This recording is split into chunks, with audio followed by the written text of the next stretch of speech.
Hello class 12th, welcome to the online tutorial sessions for economics. I am Avinash Lambert, your economics guru, and today we are going to start our new topic, which is exempt savings and exempt investments and ex post saving and ex post investment under the chapter aggregate demand and related concept, and we are doing the third unit of macroeconomics, which is determination of income and expenditure. Now, before moving to the next chapter, there are some things, some terms which you need to understand for the better knowledge of the next chapter. So let's start today's video with the first topic, which is exempt savings. Now, exempt meaning plant. The meaning of exempt is plant, which you have plant, which you desire. Fine. So the savings which are planned, the savings which are planned or desired or intended means those savings which are planned by you, or those savings which you want to do. Those savings which you want to do, you intend to do that. Fine. To be made by all the households, by you and me. The households in the economy at different level of income during a period of time, they are known as exempt savings. Is that clear? All those savings which are planned or desired or intended to be made by the households, fine, in the economy at the different level of income, because we all have different level of income. So at the different level of income, the savings which are planned or desired or intended by the households during a period of time is called exempt savings. Now, they are planned at the beginning of the period. Before the accounting year starts, they are already planned. They are planned before or at the beginning of the period, that whatever amount of savings we are going to do. That's the planned saving or exempt saving. Now, the second one is exempt investments. Again, exempt means planned. The investments which are planned, again, the investments which are planned or desired or intended to be made by the producing units.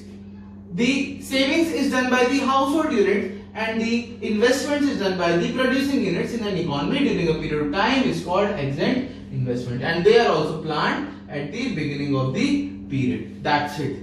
It's that easy. Fine. Exempt means planned. Keep that in mind. Now, exempt savings and investments may or may not be equal. There is a chance that they might be equal in the economy or they might not be equal in the economy. And the equilibrium in the economy is made when exempt savings is equal to exempt investments. When the planned savings becomes equal to the planned investments, then we found an equilibrium, a situation of equilibrium in the economy. Now, the concept of equilibrium you will study in the next chapter, but this is just a brief so that you can understand the next chapter much more easier. Now, the third term is ex post saving. Now, ex post means actual savings. Fine? Actual. The savings which have been actually, this was the plan, just like you. Every beginning of the session, you all plan, you all desire to be the topper of the class, to study daily for 5 hours. But what actually happens? You don't even study for 5 minutes. So that is your ex post. The actual saving what you are doing, that is the planned saving, and this is the actual saving which you already did in the year. So the savings which have been actually saved, by all the households is called ex post savings. That much easy is that. Now, what is ex post investments? Ex post means actual. Fine. So the actual investments, the investments which have been actually invested by all the producing units is called ex post investments. All the producing units which have actually invested. So that investments are known as ex post investments. Now, ex post saving and ex post investments, they both are measured at the end of the period, because they are the actual amount, actual savings, actual investment, that cannot be calculated in the beginning of the year. That's impossible. You can calculate it at the end of the year, or at the end of the accounting year, or at the end of the period. Now, in the whole chapter of aggregate demand and related concept, whatever we studied aggregate demand, aggregate supply, that is consumption, investment and saving. So all these concepts are on the basis of exempt, means they are planned aggregate demand, planned aggregate supply, planned consumption, planned investment and planned savings. So the whole chapter was studied on the simple base of exempt. Fine. Now, actual savings. The actual savings are always equal to the actual investments.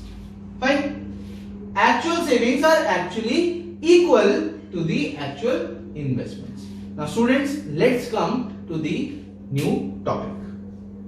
Now students, it's time to learn the last topic of this 5th chapter, which is aggregate demand and related concept. The last topic is full employment and involuntary unemployment. Now let's start with the full employment.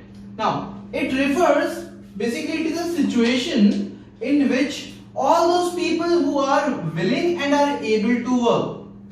Full employment means it's a situation where all those people who are willing to work, they want to work and they are able to work, they have the qualifications, they have the skills, they are trained. So all those people who are internally they want to work and they are able for that work at the existing wage rate in the market, at what salary or what wages they will be getting for their services or their work. They are ready to work at that price, at that salary, and they get work without any difficulty.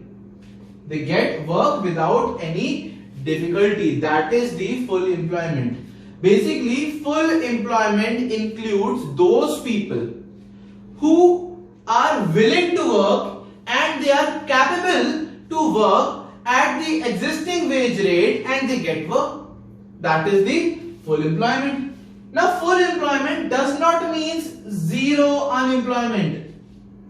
If in the economy there is full employment, it does not mean that there is zero unemployment. There will be some people who will be unemployed. Why? Because they don't want to work. Some people who are already rich, their fathers have their business, but the son and their daughter, they don't want to work. So they are unemployed, but they are voluntarily unemployed. They just don't want to work. They are unemployed because of their will, because they don't want to work. They are unemployed because they want to be unemployed. Fine. So it does not mean zero unemployment. There will be some people who will be unemployed. So under full employment, there are two types of unemployments. Fine. Now the first one is frictional unemployment. Now frictional unemployment means it refers to the temporary unemployment. This unemployment is just for a very very short time period, which exists during the period wherein workers leave one job and join some other work.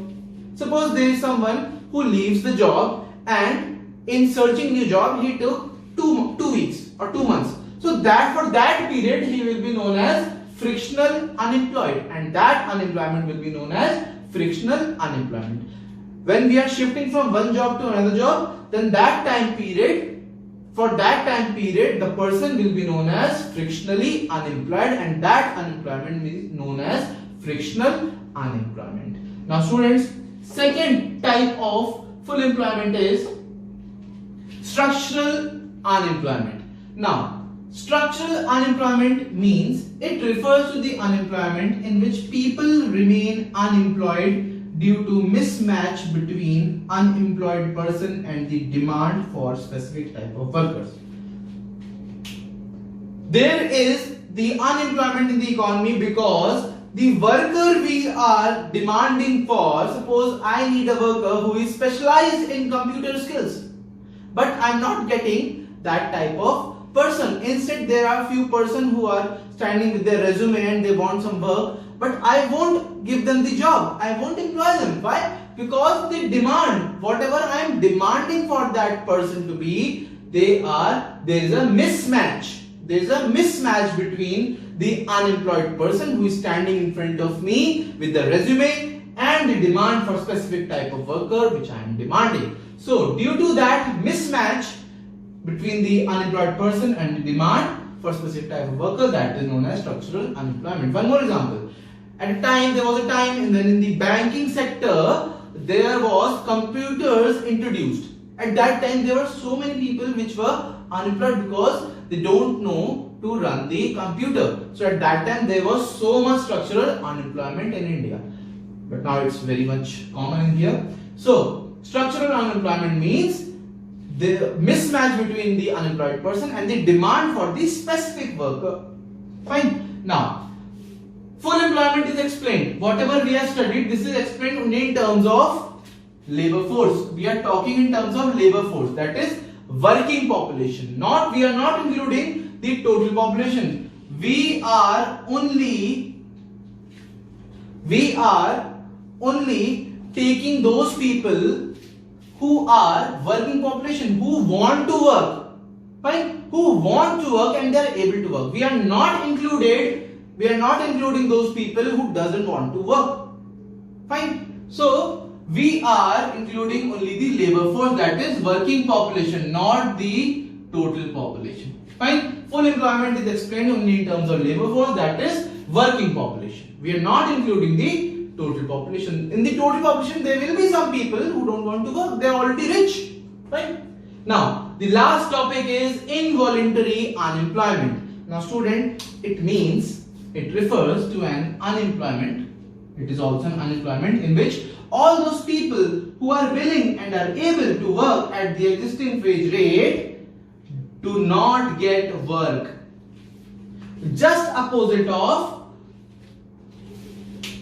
full employment. Here, the people who are willing and are able to work, they get the work. But here in the involuntary unemployment, they are willing to work, they are able to work at the existing wage rate, but they don't get work. Involuntary unemployment. Involuntary. Fine? Involuntary. Voluntary means desire and involuntary means against their desire. They want to do work, but they are not getting the work against their desire. Fine? So that's all for today's video. We had completed the chapter aggregate demand and related concept, and this unit includes 3 chapters, from which one we have already completed, and there are only 2 chapters, very small chapters remaining under this unit. Now students, that's all for today. Stay home, stay safe, and see you soon.